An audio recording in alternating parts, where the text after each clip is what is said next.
ਸਾਡੇ ਬਾਬਾ ਸਾਹਿਬ ਅੰਬੇਦਕਰ ਜਿਹੜੇ ਸਾਡੇ ਸੰਵਿਧਾਨ ਦੇ ਨਿਰਮਾਤਾ ਨੇ ਉਹਨਾਂ ਦੀ ਜਯੰਤੀ ਆ ਰਹੀ ਹੈ ਜਿਹੜੀ 14 ਅਪ੍ਰੈਲ ਨੂੰ। ਉਸ ਤੋਂ ਪਹਿਲੇ ਉਹਨਾਂ ਨੇ 14 ਅਪ੍ਰੈਲ ਨੂੰ ਪੂਰੇ ਇੰਡੀਆ ਦੇ ਵਿੱਚ ਇੱਕ ਸਰਕਾਰੀ ਛੁੱਟੀ ਦਾ ਐਲਾਨ ਕੀਤਾ ਹੈ। ਇਹ ਉਹ ਗੈਜ਼ਟ ਦੀ ਕਾਪੀ ਆ।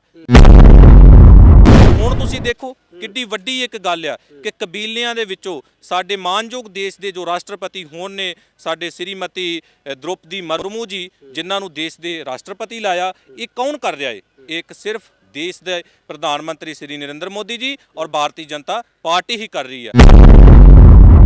ਅੱਜ ਤੁਸੀਂ ਪੂਰੇ ਇੰਡੀਆ ਦੇ ਵਿੱਚ ਝਾਤੀ ਮਾਰੋ ਕਿ ਜਿੰਨੇ ਵੀ ਵੱਡੀਆਂ ਅਹੁਦਿਆਂ ਤੇ ਆਏ ਨੇ, ਕੋਈ ਪਰਿਵਾਰਵਾਦ ਨਹੀਂ, ਕੋਈ ਚਾਚਾਵਾਦ ਨਹੀਂ, ਭਤੀਜਾਵਾਦ ਨਹੀਂ, ਇੱਕ ਗਰੀਬ ਪਰਿਵਾਰਾਂ ਤੋਂ ਖੜੇ ਕੀਤੇ ਨੇ। ਕੋਈ ਮੁੱਖ ਮੰਤਰੀ, ਕੋਈ ਰਾਸ਼ਟਰਪਤੀ, ਕੋਈ ਮੰਤਰੀ।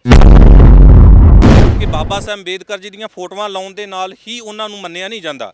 ਬਾਬਾ ਸਾਹਿਬ ਅੰਬੇਦਕਰ ਜੀ ਦੇ ਸੰਵਿਧਾਨ ਦੇ ਵਿੱਚ ਜਿਹੜੀਆਂ ਸੰਵਿਧਾਨਿਕ ਪੋਸਟਾਂ ਬਣਾਈਆਂ ਨੇ ਉਹਨਾਂ ਨੂੰ ਤੇ ਸਾਡੀ ਪੰਜਾਬ ਦੀ ਆਮ ਆਦਮੀ ਦੀ ਸਰਕਾਰ, ਸਾਡੇ ਮੁੱਖ ਮੰਤਰੀ ਭਗਵੰਤ ਮਾਨ ਸਾਹਿਬ ਮੰਨਣ ਨੂੰ ਤਿਆਰ ਨਹੀਂ ਹੈ। ਜਦੋਂ ਵੀ ਕੋਈ ਪਾਰਟੀਆਂ ਚੋਣਾਂ ਲੜਦੀਆਂ ਨੇ ਤੇ ਖਾਸ ਕਰਕੇ ਦਲਿਤ ਭਾਈਚਾਰੇ ਨਾਲ ਵੱਡੇ ਵੱਡੇ ਵਾਅਦੇ ਕੀਤੇ ਜਾਂਦੇ ਨੇ, ਭਾਵੇਂ ਉਹ ਰੁਜ਼ਗਾਰ ਦੇਣ ਦੇ ਹੋਣ ਤੇ ਭਾਵੇਂ ਸੁੱਖ ਸਹੂਲਤਾਂ ਨੂੰ ਲੈ ਕੇ। ਜੇ ਗੱਲ ਕਰੀਏ ਜਲੰਧਰ ਦੇ ਵਿੱਚ ਜਿਮਨੀ ਚੋਣਾਂ ਹੋ ਰਹੀਆਂ ਤੇ ਦੂਜੇ ਪਾਸੇ 24 ਦੇ ਵਿੱਚ ਲੋਕ ਸਭਾ ਚੋਣਾਂ ਦੀ ਤਿਆਰੀ ਚੱਲ ਰਹੀ ਹੈ ਤੇ ਸਾਡੇ ਨਾਲ ਉਹ ਆਗੂ ਨੇ ਜਿਨ੍ਹਾਂ ਨੇ ਡੀਐਸਪੀ ਦੀ ਨੌਕਰੀ ਨੂੰ ਛੱਡ ਕੇ ਭਾਜਪਾ ਜੁਆਇਨ ਕੀਤੀ ਆ। ਮੈਂ ਗੱਲ ਕਰ ਰਿਹਾ ਅਮਨਦੀਪ ਸਿੰਘ ਭੱਟੀ ਹੋਣਾ ਦੀ। ਭੱਟੀ ਸਾਹਿਬ, ਤੁਸੀਂ ਭਾਜਪਾ ਜੁਆਇਨ ਕੀਤੀ ਆ। ਜਿਵੇਂ ਮੈਂ ਬਾਕੀ ਗੱਲ ਕੀਤੀ ਹੈ ਕਿ ਬਹੁਤ ਸਾਰੀਆਂ ਪਾਰਟੀਆਂ ਜਿਹੜੀਆਂ ਨੇ ਉਹ ਲੋਕਾਂ ਦੇ ਨਾਲ ਵਾਅਦੇ ਕਰਦੀਆਂ, ਖਾਸ ਕਰਕੇ ਐਸੀ ਭਾਈਚਾਰੇ ਨਾਲ। ਭਾਜਪਾ ਨੇ ਐਸਾ ਕਿਹੜਾ ਕੰਮ ਕੀਤਾ ਹੈ ਕਿ ਤੁਸੀਂ ਭਾਜਪਾ ਜੁਆਇਨ ਕਰ ਲਈ ਤੇ ਐਸੀ ਭਾਈਚਾਰੇ ਦੇ ਨਾਲ ਖੜ ਗਏ ਹੋ? ਮਾਲਾ ਸਾਹਿਬ, ਤੁਹਾਡਾ ਧੰਨਵਾਦ ਆ। ਤੁਸੀਂ ਬਹੁਤ ਵਧੀਆ ਇੱਕ ਟੌਪਿਕ ਲੈ ਕੇ ਆਏ ਹੋ। ਬੜੇ ਐਸੀ ਭਾਈਚਾਰੇ ਲਈ ਬਹੁਤ ਜ਼ਿਆਦਾ ਸਾਡੇ ਦੇਸ਼ ਦੇ ਪ੍ਰਧਾਨ ਮੰਤਰੀ ਸ਼੍ਰੀ ਨਰਿੰਦਰ ਮੋਦੀ ਜੀ ਵੱਲੋਂ ਗਰੀਬ ਭਲਾਈ ਪਾਲਿਸੀਆਂ ਬਣਾਈਆਂ ਗਈਆਂ। ਔਰ ਮੈਂ ਤੁਹਾਨੂੰ ਲੇਟੈਸਟ ਹੀ ਦੱਸਣਾ ਹੁਣੇ ਜੀ, ਪਿਛਲੀਆਂ ਨੂੰ ਛੱਡੋ ਤੁਸੀਂ। ਮੈਂ ਤੁਹਾਨੂੰ ਇੱਕ ਤਾਜ਼ੀ ਗੱਲ ਦੱਸਣਾ ਕਿ ਸਾਡੇ ਦੇਸ਼ ਦੇ ਪ੍ਰਧਾਨ ਮੰਤਰੀ ਸ਼੍ਰੀ ਨਰਿੰਦਰ ਮੋਦੀ ਜੀ ਵੱਲੋਂ ਕੱਲ 13 ਤਰੀਕ ਨੂੰ ਇੱਕ ਭਾਰਤ ਦੇ ਗੈਜ਼ਟ ਦੇ ਵਿੱਚ, ਗੈਜ਼ਟ ਆਫ ਇੰਡੀਆ ਦੇ ਵਿੱਚ ਸਾਡੇ ਬਾਬਾ ਸਾਹਿਬ ਅੰਬੇਦਕਰ ਜਿਹੜੇ ਸਾਡੇ ਸੰਵਿਧਾਨ ਦੇ ਨਿਰਮਾਤਾ ਨੇ ਉਹਨਾਂ ਦੀ ਜਯੰਤੀ ਆ ਰਹੀ ਹੈ ਜਿਹੜੀ 14 ਅਪ੍ਰੈਲ ਨੂੰ। ਉਸ ਤੋਂ ਪਹਿਲੇ ਉਹਨਾਂ ਨੇ 14 ਅਪ੍ਰੈਲ ਨੂੰ ਪੂਰੇ ਇੰਡੀਆ ਦੇ ਵਿੱਚ ਇੱਕ ਸਰਕਾਰੀ ਛੁੱਟੀ ਦਾ ਐਲਾਨ ਕੀਤਾ ਹੈ। ਇਹ ਉਹ ਗੈਜ਼ਟ ਦੀ ਕਾਪੀ ਆ ਜਿਹਦੇ ਵਿੱਚ ਉਹਨਾਂ ਨੇ ਕੱਲ ਐਲਾਨ ਕੀਤਾ ਹੈ। ਸੋ ਮੈਂ ਇਹਦੇ ਲਈ ਸਭ ਤੋਂ ਪਹਿਲਾਂ ਤੇ ਸਾਡੇ ਦੇਸ਼ ਦੇ ਪ੍ਰਧਾਨ ਮੰਤਰੀ ਜਿਨ੍ਹਾਂ ਨੇ ਇੱਕ ਐਡਾ ਵੱਡਾ ਉਪਰਾਲਾ ਕੀਤਾ ਹੈ, ਮੈਂ ਉਹਨਾਂ ਦਾ ਬੜਾ ਦਿਲ ਦੀਆਂ ਗਹਿਰਾਈਆਂ ਤੋਂ ਧੰਨਵਾਦ ਕਰਦਾ ਹਾਂ। ਉਹਨਾਂ ਦਾ ਰਿਣੀ ਹੈ ਕਿ ਜਿਨ੍ਹਾਂ ਨੇ ਇਹ ਬਾਬਾ ਸਾਹਿਬ ਅੰਬੇਦਕਰ ਦੀ ਜਯੰਤੀ ਤੋਂ ਪਹਿਲਾਂ ਉਹਨਾਂ ਨੇ ਗੈਜ਼ਟ ਆਫ ਇੰਡੀਆ ਦੇ ਵਿੱਚ ਇਹ 14 ਅਪ੍ਰੈਲ ਨੂੰ ਇੱਕ ਸਰਕਾਰੀ ਛੁੱਟੀ ਦਾ ਐਲਾਨ ਕੀਤਾ ਹੈ। ਭੱਟੀ ਸਾਹਿਬ, ਜੇ ਲੱਗਦਾ ਨਹੀਂ ਕਦੇ 24 ਦੀਆਂ ਚੋਣਾਂ ਨਜ਼ਦੀਕ ਆ ਰਹੀਆਂ ਤੇ ਸ਼ਾਇਦ ਭਾਜਪਾ ਵੱਲੋਂ ਇਹ ਜਿਹੜਾ ਸਾਰਾ ਕੁਝ ਕੀਤਾ ਗਿਆ ਹੋਵੇ, ਜਾਂ ਕਿ ਚੋਣਾਂ ਤੋਂ ਬਾਅਦ ਵੀ ਜਿਹੜੀ ਭਾਜਪਾ ਇਸੇ ਤਰ੍ਹਾਂ ਐਸੀ ਭਾਈਚਾਰੇ ਲਈ ਜਾਂ ਬਾਬਾ ਸਾਹਿਬ ਅੰਬੇਦਕਰ ਨੂੰ ਯਾਦ ਰੱਖਣ ਲਈ ਹੋਰ ਵੀ ਫੈਸਲੇ ਲੈ ਸਕਦੀ ਆ? ਦੇਖੋ ਮਾਲਾ ਸਾਹਿਬ, ਜਦੋਂ ਦੇ ਸ਼੍ਰੀ ਨਰਿੰਦਰ ਮੋਦੀ ਜੀ ਦੀ ਸਰਕਾਰ ਆਈ ਆ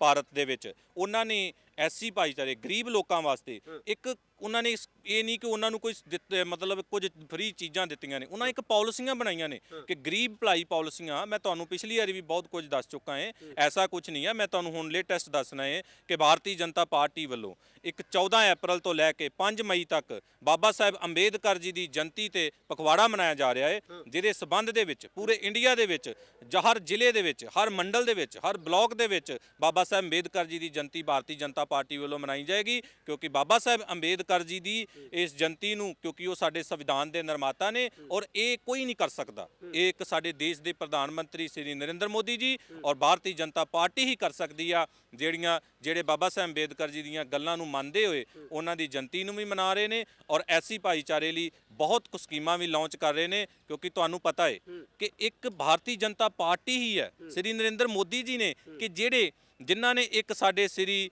ਰਾਮਨਾਥ ਕੋਵਿੰਦ ਜੀ ਸਾਡੇ ਦੇਸ਼ ਦੇ ਜੋ ਰਾਸ਼ਟਰਪਤੀ ਰਹਿ ਚੁੱਕੇ ਨੇ, ਇੱਕ ਗਰੀਬ ਪਰਿਵਾਰ ਤੋਂ ਐਸੀ ਭਾਈਚਾਰੇ ਨਾਲ ਸੰਬੰਧਿਤ ਉਹਨਾਂ ਨੇ ਦੇਸ਼ ਦੇ ਰਾਸ਼ਟਰਪਤੀ ਲਾਏ। ਔਰ ਹੁਣ ਤੁਸੀਂ ਦੇਖੋ ਕਿੱਡੀ ਵੱਡੀ ਇੱਕ ਗੱਲ ਆ ਕਿ ਕਬੀਲਿਆਂ ਦੇ ਵਿੱਚੋਂ ਸਾਡੇ ਮਾਨਯੋਗ ਦੇਸ਼ ਦੇ ਜੋ ਰਾਸ਼ਟਰਪਤੀ ਹੋਣ ਨੇ ਸਾਡੇ ਸ਼੍ਰੀਮਤੀ ਦ੍ਰੋਪਦੀ ਮੁਰਮੂ ਜੀ, ਜਿਨ੍ਹਾਂ ਨੂੰ ਦੇਸ਼ ਦੇ ਰਾਸ਼ਟਰਪਤੀ ਲਾਇਆ, ਇਹ ਕੌਣ ਕਰ ਰਿਹਾ ਹੈ? ਇੱਕ ਸਿਰਫ ਦੇਸ਼ ਦੇ ਪ੍ਰਧਾਨ ਮੰਤਰੀ ਸ਼੍ਰੀ ਨਰਿੰਦਰ ਮੋਦੀ ਜੀ ਔਰ ਭਾਰਤੀ ਜਨਤਾ ਪਾਰਟੀ ਹੀ ਕਰ ਰਹੀ ਹੈ। ਕਿਉਂਕਿ ਇਸ ਤੋਂ ਪਹਿਲੇ ਜਿੰਨੀਆਂ ਵੀ ਪਾਰਟੀਆਂ ਸਰਕਾਰਾਂ ਸਨ, ਖਾਸ ਕਰਕੇ ਕਾਂਗਰਸ, ਉਹ ਹਮੇਸ਼ਾ ਹੀ ਪਰਿਵਾਰਵਾਦ ਪਾਲਦੀ ਸੀ ਔਰ ਜਿਹੜੇ ਅਮੀਰ ਘਰਾਣੇ ਦੇ ਲੋਕ ਸਨ ਉਹਨਾਂ ਨੂੰ ਹੀ ਉੱਚੇ ਅਹੁਦੇ ਦਿੱਤੇ ਜਾਂਦੇ ਸੀ। ਅੱਜ ਤੁਸੀਂ ਪੂਰੇ ਇੰਡੀਆ ਦੇ ਵਿੱਚ ਝਾਤੀ ਮਾਰੋ ਕਿ ਜਿੰਨੇ ਵੀ ਵੱਡੀਆਂ ਅਹੁਦਿਆਂ ਤੇ ਆਏ ਨੇ, ਕੋਈ ਪਰਿਵਾਰਵਾਦ ਨਹੀਂ, ਕੋਈ ਚਾਚਾਵਾਦ ਨਹੀਂ, ਭਤੀਜਾਵਾਦ ਨਹੀਂ, ਇੱਕ ਗਰੀਬ ਪਰਿਵਾਰਾਂ ਤੋਂ ਖੜੇ ਕੀਤੇ ਨੇ। ਕੋਈ ਮੁੱਖ ਮੰਤਰੀ, ਕੋਈ ਰਾਸ਼ਟਰਪਤੀ, ਕੋਈ ਮੰਤਰੀ। ਸੋ ਇਹ ਸਿਰਫ ਦੇਸ਼ ਦੇ ਪ੍ਰਧਾਨ ਮੰਤਰੀ ਸ੍ਰੀ ਨਰਿੰਦਰ ਮੋਦੀ ਜੀ ਔਰ ਭਾਰਤੀ ਜਨਤਾ ਪਾਰਟੀ ਹੀ ਕਰ ਸਕਦੀ ਹੈ। ਬਾਬਾ ਸਾਹਿਬ ਦਾ ਜਨਮ ਦਿਹਾੜਾ ਤਾਂ ਸਾਡੀ ਪੰਜਾਬ ਸਰਕਾਰ ਵੀ ਮਨਾਉਂਦੀ ਹੈ। ਦਫ਼ਤਰਾਂ ਦੇ ਵਿੱਚ ਮੁੱਖ ਮੰਤਰੀ ਸਾਹਿਬ ਦੇ ਦਫ਼ਤਰਾਂ ਵਿੱਚ ਤਸਵੀਰਾਂ ਵੀ ਲੱਗੀਆਂ ਨੇ ਬਾਬਾ ਸਾਹਿਬ ਅੰਬੇਦਕਰ ਦੀਆਂ, ਸ਼ਹੀਦ ਭਗਤ ਸਿੰਘ ਹੋਣੇ ਦੇ ਵੀ ਲੱਗੀਆਂ ਨੇ। ਦੇਖੋ ਮਾਲਾ ਸਾਹਿਬ, ਮੈਂ ਤੁਹਾਨੂੰ ਪਿੱਛੇ ਜੇ ਵੀ ਕਿਹਾ ਸੀ ਕਿ ਬਾਬਾ ਸਾਹਿਬ ਅੰਬੇਦਕਰ ਜੀ ਦੀਆਂ ਫੋਟੋਆਂ ਲਾਉਣ ਦੇ ਨਾਲ ਹੀ ਉਹਨਾਂ ਨੂੰ ਮੰਨਿਆ ਨਹੀਂ ਜਾਂਦਾ।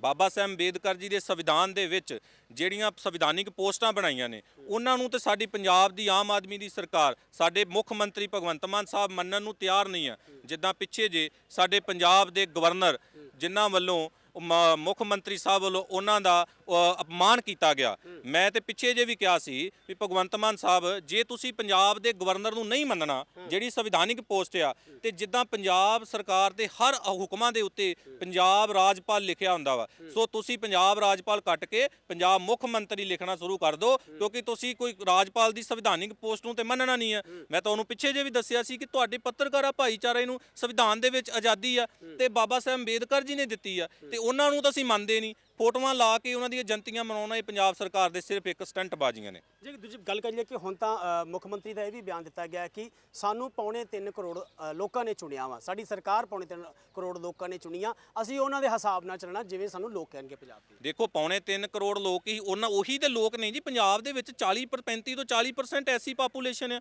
ਉਹ ਬਾਬਾ ਸਾਹਿਬ ਅੰਬੇਦਕਰ ਜੀ ਨੂੰ ਮੰਨਦੇ ਆ, ਤੇ ਬਾਬਾ ਸਾਹਿਬ ਅੰਬੇਦਕਰ ਉਹਨਾਂ ਦੇ ਵਿੱਚ ਹੀ 3.25 ਕਰੋੜ 'ਚ ਹੀ ਆਉਂਦੀ ਹੈ। 40% ਪਾਪੂਲੇਸ਼ਨ ਪੰਜਾਬ ਦੀ ਉਹ ਵੀ ਤੇ ਬਾਬਾ ਸਾਹਿਬ ਅੰਬੇਦਕਰ ਨੂੰ ਮੰਨਦੇ ਆ ਨਾ। ਤੁਸੀਂ ਬਾਬਾ ਸਾਹਿਬ ਅੰਬੇਦਕਰ ਦੇ ਸੰਵਿਧਾਨ ਨੂੰ ਤੇ ਮੰਨਣ ਨੂੰ ਤਿਆਰ ਨਹੀਂ, ਤੇ ਉਹਨਾਂ ਦੇ ਅਹੁਦੇ ਜਿਹੜੇ ਸੰਵਿਧਾਨਿਕ ਉਹਨਾਂ ਨੂੰ ਮੰਨਣ ਨੂੰ ਤਿਆਰ ਨਹੀਂ, ਤੇ ਫੋਟੋਆਂ ਲਾਉਣ ਨਾਲ ਕੀ ਹੋ ਜਾਏਗਾ? ਅਸੀਂ ਵੀ ਉਹ ਵੀ ਤੇ ਪਾਪੂਲੇਸ਼ਨ ਵਿੱਚ ਹੀ ਆਉਂਦੀ ਹੈ ਜੀ, ਜਿਹੜੀ ਐਸੀ ਪਾਪੂਲੇਸ਼ਨ ਹੈ 40%। ਭੱਟੀ ਸਾਹਿਬ, ਪਿਛਲੇ ਦਿਨੀ ਕਾਂਗਰਸ ਨੇ ਵੀ ਜਿਹੜੇ ਰੋਡ ਮਾਰਚ ਕੱਢੇ ਸੀ, ਰੈਲੀਆਂ ਕੱਢੀਆਂ ਗਈਆਂ ਸੀ ਕਿ ਸੰਵਿਧਾਨ ਬਚਾਓ, ਬਾਬਾ ਸਾਹਿਬ ਅੰਬੇਦਕਰ ਨੂੰ ਸ਼ਰਧਾਂਜਲੀ ਭੇਟ ਕੀਤੀ ਗਈ ਸੀ, ਸ਼ਰਧਾ ਦੇ ਫੁੱਲ ਭੇਟ ਕੀਤੇ ਗਏ ਸੀ। ਤੁਸੀਂ ਕਿਵੇਂ ਮੰਨਦੇ ਹੋ ਕਾਂਗਰਸ ਦੇ ਸਟੰਟ ਨੂੰ, ਕਿਵੇਂ ਮੰਨਦੇ ਹੋ ਤੁਸੀਂ? ਦੇਖੋ ਕਾਂਗਰਸ ਦਾ ਸਟੰਟ ਬਾਜੀ ਨਹੀਂ ਤੇ ਹੋਰ ਕੀ ਆ। ਦੇਸ਼ ਦੇ ਵਿੱਚ 2 ਵਾਰ ਕਾਂਗਰਸ ਦੀ ਸਰਕਾਰ ਰਹਿ ਚੁੱਕੀ, ਔਰ ਉਹਨਾਂ ਨੇ ਆਪਣੀ ਸਰਕਾਰ ਦੇ ਦੌਰਾਨ ਉਹਨਾਂ ਨੇ ਕਦੀ ਇਦਾਂ ਬਾਬਾ ਸਾਹਿਬ ਅੰਬੇਦਕਰ ਜੀ ਦੀ ਛੁੱਟੀ ਨੂੰ 14 ਅਪ੍ਰੈਲ ਨੂੰ ਗੈਜ਼ਟ 'ਚ ਨਹੀਂ ਲਿਆਂਦਾ। ਇਹ ਸਿਰਫ ਦੇਸ਼ ਦੇ ਪ੍ਰਧਾਨ ਮੰਤਰੀ ਸ੍ਰੀ ਨਰਿੰਦਰ ਮੋਦੀ ਜੀ ਲੈ ਕੇ ਆਏ ਨੇ। ਅਗਰ ਇਹ ਬਾਬਾ ਸਾਹਿਬ ਅੰਬੇਦਕਰ ਜੀ ਦੇ ਇੰਨੇ ਪਿਆਰੇ ਸਨ, ਇੰਨਾ ਸੰਵਿਧਾਨ ਨੂੰ ਬਚਾਉਣ ਵਾਲੇ ਸਨ, ਤਾਂ ਫਿਰ ਇਹਨਾਂ ਨੇ ਗੈਜ਼ਟ ਦੇ ਵਿੱਚ ਬਾਬਾ ਸਾਹਿਬ ਅੰਬੇਦਕਰ ਜੀ ਜਿਹੜੇ ਸੰਵਿਧਾਨ ਦੇ ਨਿਰਮਾਤਾ ਨੇ, ਇਹਨਾਂ ਨੇ ਕਿਉਂ ਨਹੀਂ ਗੈਜ਼ਟ 'ਚ ਪਾਸ ਕੀਤਾ? ਇਹ ਸਿਰਫ ਅੱਜ ਦੇਸ਼ ਦੇ ਪ੍ਰਧਾਨ ਮੰਤਰੀ ਸ੍ਰੀ ਨਰਿੰਦਰ ਮੋਦੀ ਜੀ ਵੱਲੋਂ ਕੱਲ ਕੀਤਾ ਗਿਆ ਹੈ। ਇਹ ਕਿਸੇ ਕਾਂਗਰਸ ਨੇ, ਕਿਸੇ ਹੋਰ ਪਾਰਟੀ ਨੇ ਨਹੀਂ ਕੀਤਾ। ਜਿਸ ਤਰ੍ਹਾਂ ਗੱਲ ਕਰੀਏ, ਤੁਸੀਂ ਗੱਲ ਕੀਤੀ ਕਿ ਦ੍ਰੋਪਦੀ ਮੁਰਮੂ ਹੋਣਾ ਨੂੰ ਰਾਸ਼ਟਰਪਤੀ ਬਣਾਇਆ ਗਿਆ, ਬਹੁਤ ਗਰੀਬ ਪਰਿਵਾਰ ਦੇ ਵਿੱਚੋਂ ਨੇ, ਕਬੀਲਿਆਂ ਦੇ ਵਿੱਚੋਂ ਨੇ। ਕੀ ਤੁਸੀਂ ਮੰਨਦੇ ਹੋ ਪੰਜਾਬ ਦੇ ਵਿੱਚ ਭਾਰਤੀ ਜਨਤਾ ਪਾਰਟੀ ਦੀ ਸਰਕਾਰ ਆਉਂਦੀ ਆ ਤਾਂ ਕੀ ਲੋਕਾਂ ਨੂੰ, ਆਮ ਲੋਕਾਂ ਨੂੰ ਜਿਹੜਾ ਮੌਕਾ ਦਿੱਤਾ ਜਾਵੇਗਾ? ਬਿਲਕੁਲ, ਕਿਉਂ ਨਹੀਂ ਦਿੱਤਾ ਜਾਵੇਗਾ ਜੀ। ਇੱਕ ਬੀਜੇਪੀ ਹੀ ਹੈ ਜਿਹੜੀ ਆਮ ਲੋਕਾਂ ਨੂੰ, ਥੱਲਿਓਂ ਗਰੀਬ ਪਰਿਵਾਰ ਨੂੰ ਚੁੱਕ ਕੇ ਕਿਸੇ ਨੂੰ ਵੀ ਕਿਤੇ ਖੜਾ ਕਰ ਦਿੰਦੀ ਆ। ਕਿਉਂਕਿ ਅੱਜ ਤੱਕ ਕਾਂਗਰਸ ਨੇ ਕੀ ਕੀਤਾ ਹੈ? ਅੱਜ ਤੱਕ ਕਾਂਗਰਸ ਨੇ ਗਾਂਧੀ ਪਰਿਵਾਰ ਦੇ ਵਿੱਚ ਹੀ ਸਭ ਕੁਝ ਰਿਹਾ ਹੈ। ਪੰਜਾਬ ਦੇ ਵਿੱਚ ਦੇਖ ਲਓ, ਰਜਵਾੜਾ ਪਾਰਟੀ, ਪਰਿਵਾਰਵਾਦ ਪਾਲਿਆ ਜਾ ਰਿਹਾ ਹੈ। ਇੱਕ ਬੀਜੇਪੀ ਆ ਜਿਹੜੀ ਹਰ ਪਰਿਵਾਰ ਨੂੰ, ਮੈਂ ਵੀ ਇੱਕ ਗਰੀਬ ਪਰਿਵਾਰ ਤੋਂ ਆ, ਚਾਹੇ ਮੈਂ ਆਪਣੀ ਜੌਬ ਛੱਡ ਕੇ ਆਇਆ ਹਾਂ, ਪਰ ਕਿਉਂ ਆਇਆ ਹੈ? ਕਿਉਂ ਇਸ ਕਰਕੇ ਆਇਆ ਹੈ ਕਿ ਇੱਕ ਭਾਰਤੀ ਜਨਤਾ ਪਾਰਟੀ ਹੀ ਹੈ ਜਿਹੜੀ ਕਿਸੇ ਵੀ ਗਰੀਬ ਪਰਿਵਾਰ ਨੂੰ, ਹਰ ਇੱਕ ਨੂੰ ਆਪਣੀ ਆਪਣੀ ਨੁਮਾਇੰਦਗੀ ਦਿੰਦੀ ਆ, ਜਗ੍ਹਾ ਦਿੰਦੀ ਆ। ਇਹਨਾਂ ਤੋਂ ਇਲਾਵਾ ਹੋਰ ਕੋਈ ਪਾਰਟੀ ਨਹੀਂ ਕਰ ਸਕਦੀ। ਭੱਟੀ ਸਾਹਿਬ, ਗੱਲ ਕਰੀਏ ਕਿ ਆਮ ਆਦਮੀ ਪਾਰਟੀ ਕਹਿੰਦੀ ਹੈ ਕਿ ਸਾਨੂੰ ਨੈਸ਼ਨਲ ਪਾਰਟੀ ਦਾ ਦਰਜਾ ਦਿੱਤਾ ਗਿਆ, ਤਾਂ ਤੁਸੀਂ ਮੰਨਦੇ ਹੋ ਕਿ ਵਾਕਈ ਨੈਸ਼ਨਲ ਪਾਰਟੀ ਦੇ ਵਿੱਚ ਜਿਹੜੀ ਆਮ ਆਦਮੀ ਪਾਰਟੀ ਆ ਚੁੱਕੀ ਆ? ਦੇਖੋ ਨੈਸ਼ਨਲ ਪਾਰਟੀ ਦਾ ਦਰਜਾ ਉਹਨਾਂ ਨੂੰ ਮਿਲ ਗਿਆ ਏ, ਪਰ ਤੁਸੀਂ ਇਹ ਦੇਖੋ ਕਿ ਹੁਣ ਤੱਕ ਦੀ ਉਹ ਜਿੱਥੇ ਵੀ ਜਿੱਤੇ ਨੇ, ਮੈਨੂੰ ਪੰਜਾਬ ਦੇ ਵਿੱਚ ਦੱਸ ਦਿਓ, ਪੰਜਾਬ ਦੇ ਵਿੱਚ ਇੰਨੀ ਵਧੀਆ ਉਹਨਾਂ ਨੂੰ ਬਹੁਮਤ ਮਿਲੀ ਆ, 92 ਸੀਟਾਂ ਲੈ ਕੇ ਗਏ ਨੇ। ਤੁਸੀਂ ਅੱਜ ਦੀ ਡੇਟ ਦੇ ਵਿੱਚ ਦੇਖੋ ਵੀ ਪੰਜਾਬ ਦੀ ਆਮ ਆਦਮੀ ਦੀ ਸਰਕਾਰ ਸਾਰੇ ਆਪਣੇ ਵਾਅਦਿਆਂ ਤੋਂ ਝੂਠੇ ਪੈ ਗਈ ਆ। ਕੋਈ ਕਿਤੇ ਇਹਨਾਂ ਦਾ ਵਾਅਦਾ ਨਹੀਂ ਪੂਰਾ ਹੋ ਰਿਹਾ, ਕਿਸੇ ਗਰੀਬ ਦੀ ਕੋਈ ਸੁਣਵਾਈ ਨਹੀਂ ਹੋ ਰਹੀ, ਸਾਰਿਆਂ ਨੇ ਝੂਠੇ ਵਾਅਦੇ ਕਰ ਰਹੇ ਨੇ, ਝੂਠੇ ਸਟੰਟ ਬਾਜ਼ੀਆਂ ਨੇ। ਕੋਈ ਇਹਨਾਂ ਦਾ ਇਦਾਂ ਦਾ ਕੋਈ ਵਾਅਦਾ ਨਹੀਂ ਜਿਹੜਾ ਪੰਜਾਬ ਦੇ ਵਿੱਚ ਪੂਰਾ ਕੀਤਾ ਹੈ। ਸੋ ਇਹ ਤੁਸੀਂ ਨੈਸ਼ਨਲ ਪਾਰਟੀ ਦਾ ਅਹੁਦਾ ਵੀ ਆਉਣ ਵਾਲੇ ਦਿਨਾਂ ਦੇ ਵਿੱਚ ਇਹਨਾਂ ਦਾ ਖੁੱਸ ਜਾਏਗਾ, ਕਿਉਂਕਿ ਜਗ੍ਹਾ ਜਗ੍ਹਾ ਤੇ ਹਰਨ ਵਾਲੇ ਨੇ। ਕਿਉਂਕਿ 2024 ਦੇ ਵਿੱਚ ਦੇਸ਼ ਦੇ ਪ੍ਰਧਾਨ ਮੰਤਰੀ ਸ੍ਰੀ ਨਰਿੰਦਰ ਮੋਦੀ ਜੀ ਦੀ ਦੁਬਾਰਾ ਸਰਕਾਰ ਬਣ ਜਾ ਰਹੀ ਆ, ਔਰ ਇਹ ਸਭ ਇਹਨਾਂ ਦੀਆਂ ਸਟੰਟ ਬਾਜ਼ੀਆਂ ਲੋਕ ਸਮਝ ਚੁੱਕੇ ਆ। ਜੇ ਗੱਲ ਕਰੀਏ ਭੱਟੀ ਸਾਹਿਬ, ਜੇ ਜਲੰਧਰ ਜਿਮਨੀ ਚੋਣਾਂ ਦੀ ਮੈਂ ਜ਼ਿਕਰ ਕੀਤਾ ਸੀ ਕਿ ਜਲੰਧਰ ਦੇ ਵਿੱਚ ਜਿਮਨੀ ਚੋਣਾਂ ਆ ਰਹੀਆਂ ਨੇ, ਉੱਥੇ ਵੀ ਐਸੀ ਸੀਟ ਹੈਗੀ ਆ ਲੋਕ ਸਭਾ ਦੀ। ਜੇ ਗੱਲ ਕਰੀਏ ਹੁਣ ਭਾਰਤੀ ਜਨਤਾ ਪਾਰਟੀ ਜਿਹੜੀ ਆ ਉੱਥੋਂ ਇੱਕ ਐਸੀ ਉਮੀਦਵਾਰ ਉਤਾਰਨ ਜਾ ਰਹੀ ਆ।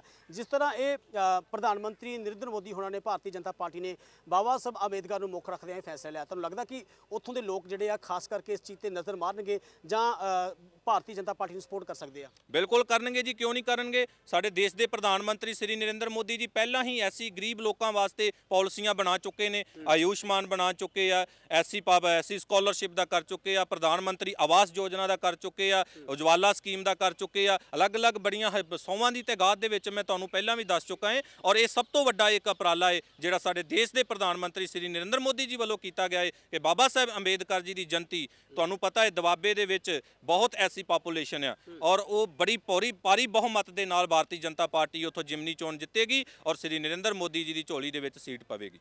ਸੋ ਧੰਨਵਾਦ। ਇਹ ਸਨ ਡੀਐਸਪੀ ਅਮਨਦੀਪ ਸਿੰਘ, ਜਿਨ੍ਹਾਂ ਦੇ ਨਾਲ ਅਸੀਂ ਜੋ ਪਿਛਲੇ ਦਿਨੀ ਪ੍ਰਧਾਨ ਮੰਤਰੀ ਨਰਿੰਦਰ ਮੋਦੀ ਹੋਣਾ ਨੇ ਬਾਬਾ ਸਾਹਿਬ ਅੰਬੇਦਕਰ ਦੀ ਜਯੰਤੀ ਨੂੰ ਲੈ ਕੇ ਇੱਕ ਵੱਡਾ ਫੈਸਲਾ ਲਿਆ ਹੈ। 14 ਤਰੀਕ ਨੂੰ ਪੂਰੇ ਭਾਰਤ ਦੇ ਵਿੱਚ ਛੁੱਟੀ ਦਾ ਐਲਾਨ ਕੀਤਾ ਗਿਆ। ਦੂਜੇ ਪਾਸੇ ਉਹਨਾਂ ਨੇ ਇਹ ਕਿਹਾ ਗਿਆ ਕਿ ਭਾਰਤੀ ਜਨਤਾ ਪਾਰਟੀ ਹੈ ਜੋ ਗਰੀਬਾਂ ਦੇ ਹੱਕ ਦੇ ਵਿੱਚ ਖੜੋਦੀ ਹੈ।